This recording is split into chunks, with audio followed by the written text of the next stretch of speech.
Spring has a way of softening everything, even the edges of a neighborhood that had always felt too ordinary to be dangerous.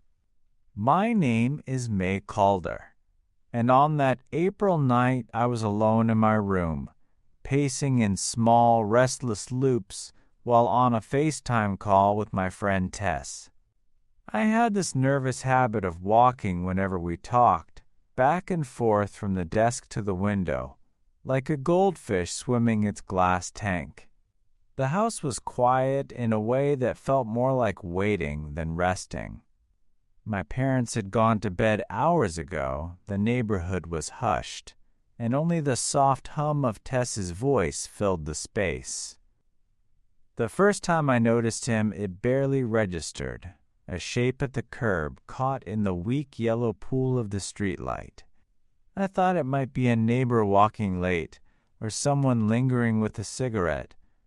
But when I passed the window again, I saw he hadn't moved. He stood rigid, arms slack, head tilted back just enough to stare directly up at my window. I froze, the phone half forgotten in my hand. "Tess," I whispered, angling the camera toward the street. "Do you see that? There's a guy out there." Her voice sharpened, pixelated with panic. "I don't see anything. You're freaking me out. What guy?" But I could see him, a black silhouette against the faded asphalt, his gaze angled upward like a moth drawn to a single light. The longer I looked, the more certain I became that his eyes had locked on me, tracking my every twitch of the blinds. My chest tightened, and suddenly the room felt too small, the window too bare. I hung up with Tess and dialed my mom. Her voice was groggy, thick with sleep.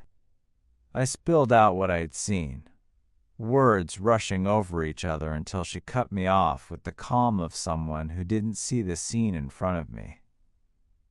"Turn off your light. Close the blinds. He'll go away." So I did. The room folded into darkness, my reflection hovering faint in the glass. I climbed into bed, but sleep wouldn't come. Curiosity gnawed like an itch beneath the skin. After 5 minutes, I peeled back the blinds just an inch, just enough for a sliver of vision. The man was closer. No longer on the street, but at the edge of the sidewalk, leaning ever so slightly forward, his head still cocked toward my window. He hadn't flinched, hadn't shifted, just watching. Cold slid down my arms. I grabbed the phone again, this time dialing 911. The operator's voice was steady, routine. Did I see a weapon? No. Was he on the property? Not yet. Then wait, she told me.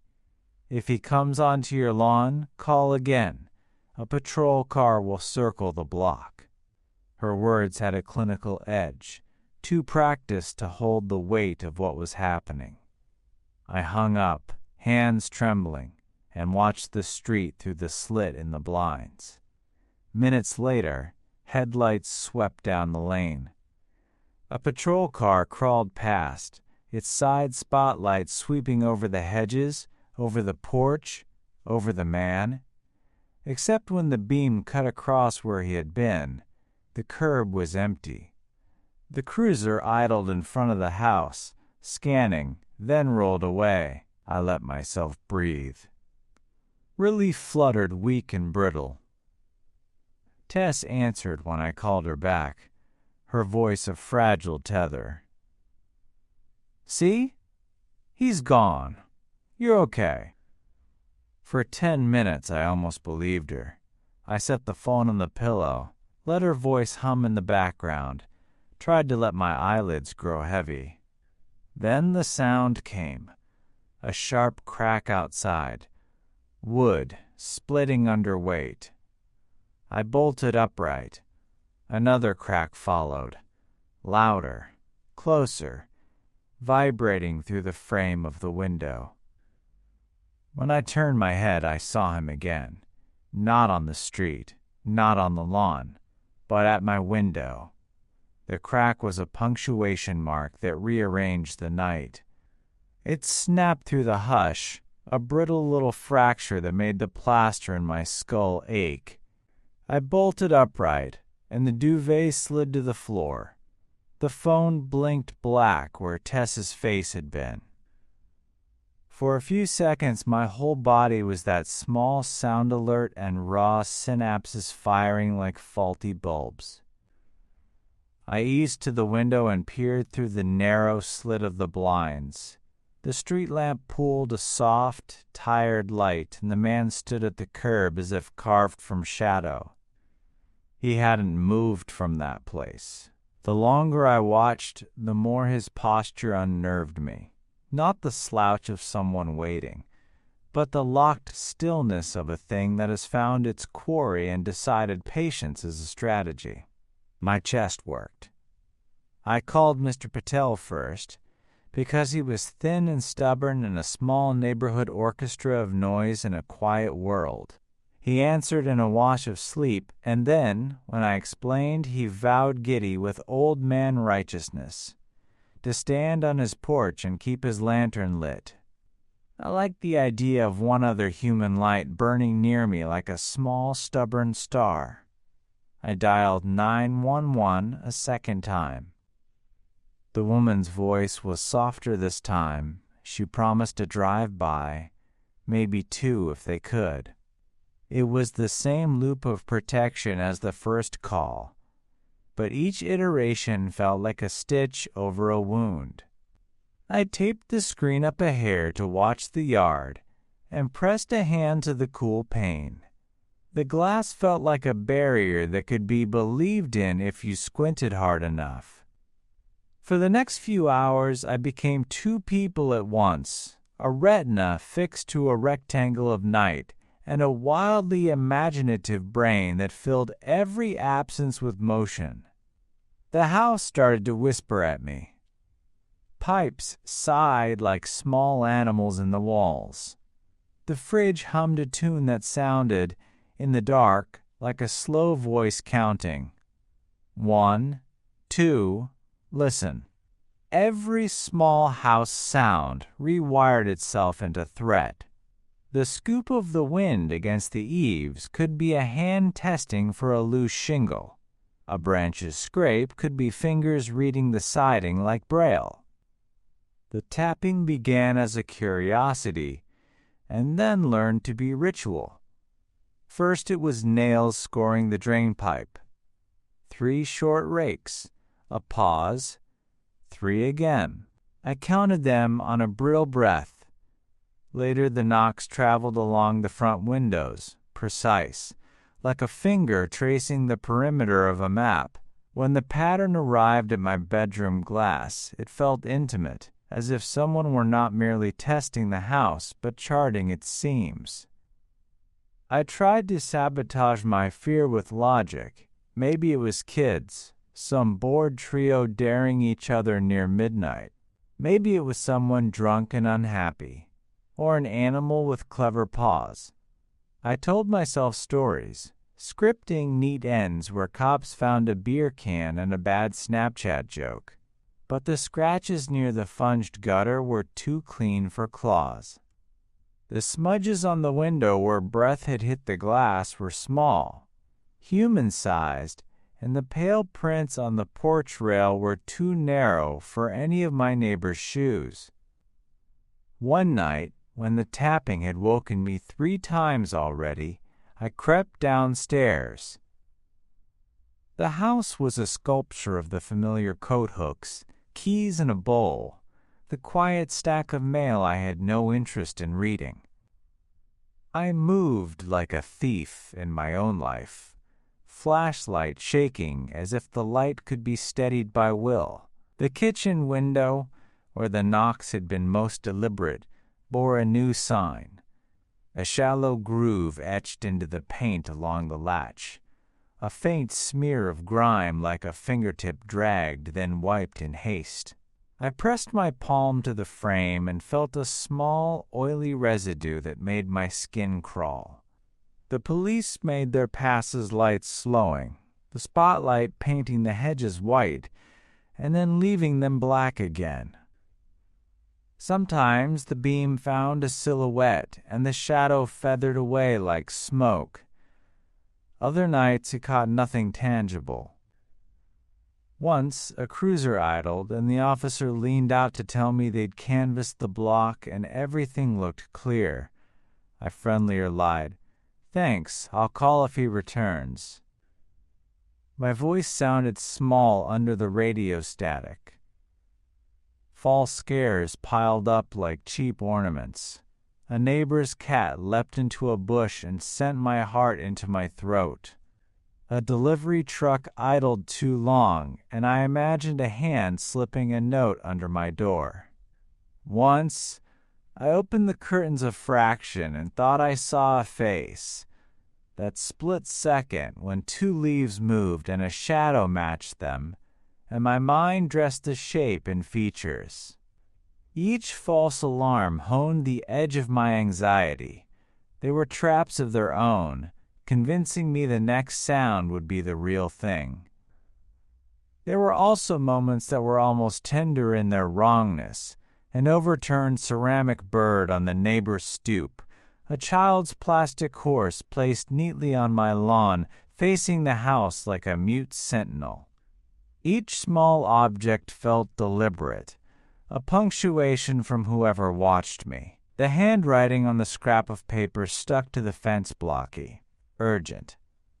"I know you're light," was the first time the watching put ink to paper. I smoothed it in my hands like a relic, trying to divine its grammar.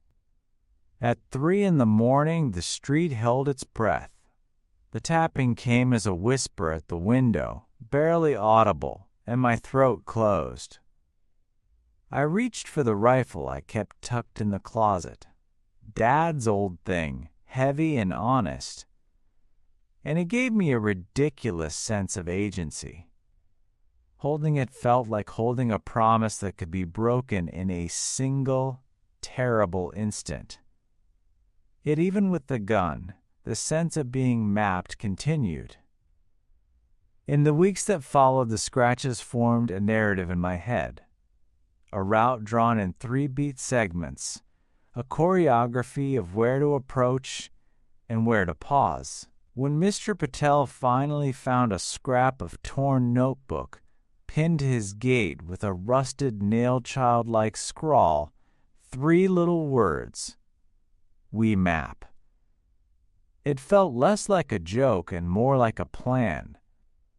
I began to measure my life in small calculations. How long it took the cruiser to drive past. How many minutes until Mr. Patel's porch light cut the street into a cone where the moon would fall on the steps. My body learned new habits, sleepless vigils, the ritual of checking the locks 3 times, the ritual of leaving a light burning like a small offered hearth to ward off the watching. The night kept shifting, patient and curious, and I learned to sleep with one ear open to the rhythm of knocks that might, one day, move from the glass to the frame and then, finally, to the inside. By the 3rd week, the night no longer felt like absence. It felt like a presence circling me, waiting for its cue. The house had become an instrument, and whoever haunted Lantern Lane had learned how to play it. Every pane of glass was a drum, every stretch of siding a string. I lived in an orchestra pit where the music began only when I tried to sleep. It started earlier that night than usual. Around 11, before I'd even settled into bed, the first knock sounded at the kitchen window. 3 beats. Pause. 3 again. I froze in the hallway, phone in hand, Tess whispering on the other end. "Don't move. Just call them again." But Before I could, the rhythm traveled.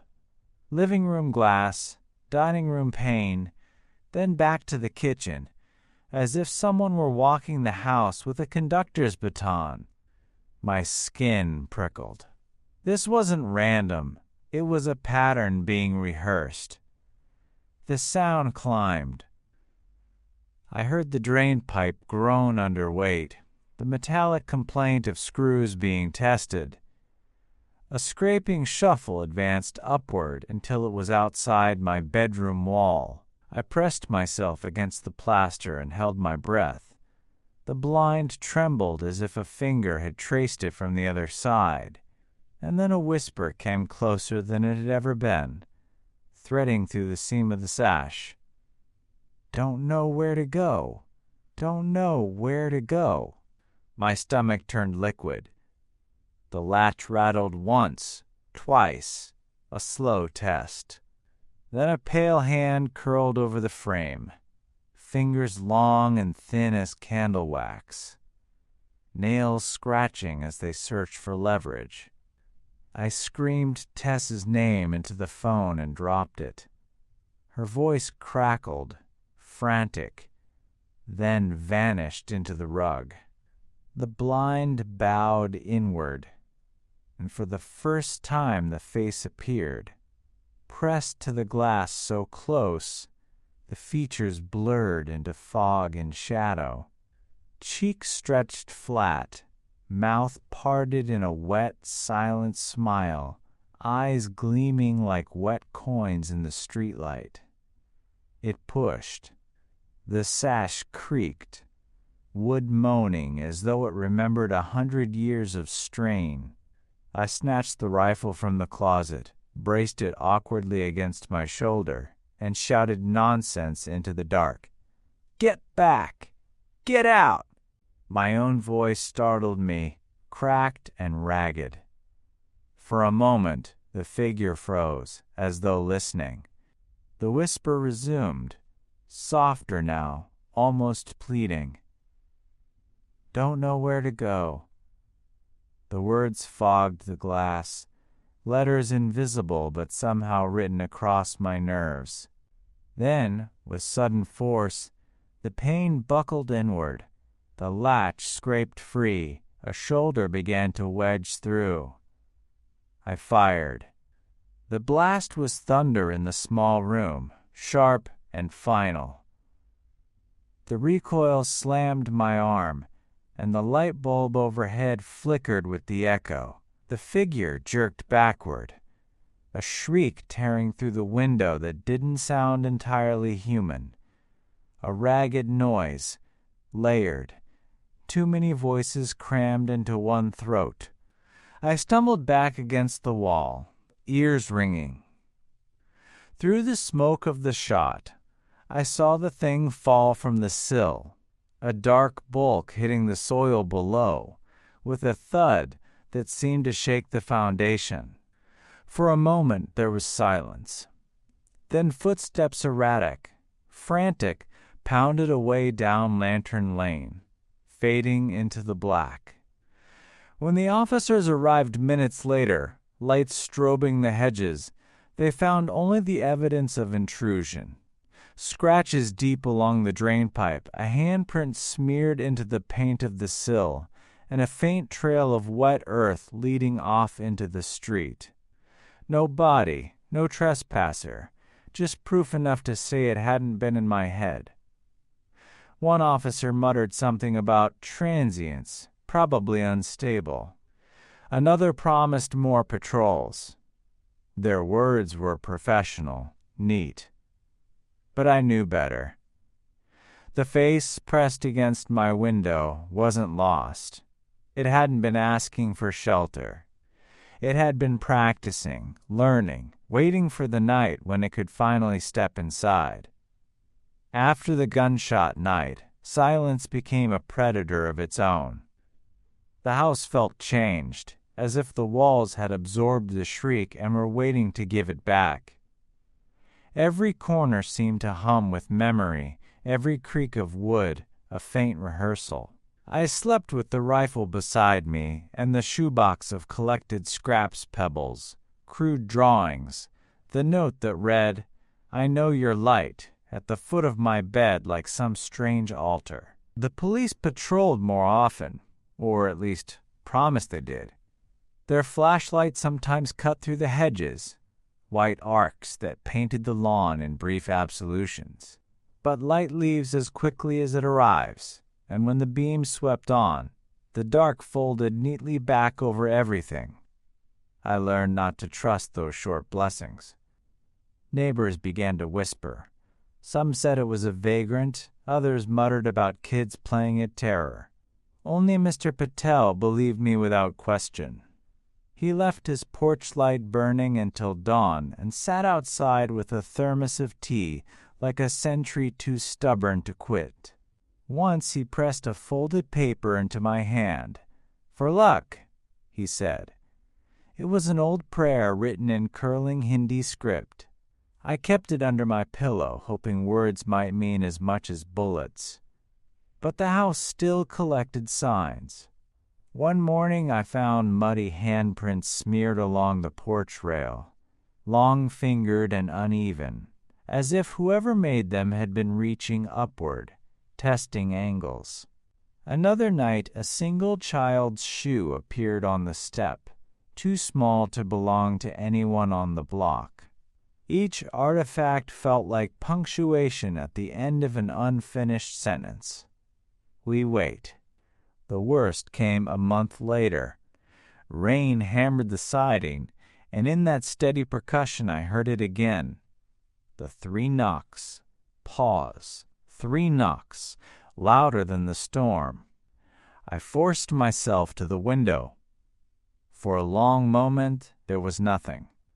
Then lightning cracked across the lane, and in its white flare I saw him, the same silhouette, crouched at the fence line, head tilted in that patient curiosity. The thunder swallowed my scream. When the darkness closed in again, he was gone.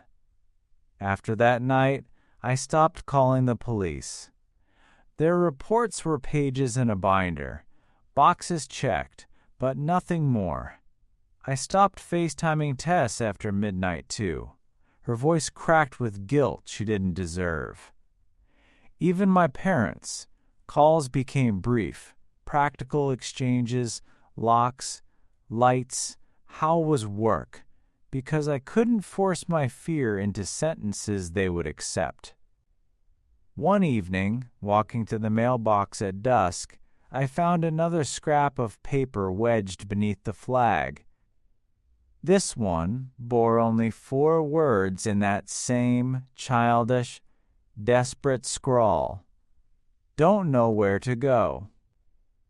The letters bled into the fibers as if written with a hand that shook or a pen running dry. I tucked it into the shoebox with the others, though part of me wanted to burn it and scatter the ashes in the gutter. Sometimes I dream of the night he nearly got inside. In those dreams, the window always gives way. The pale hands grip my shoulders.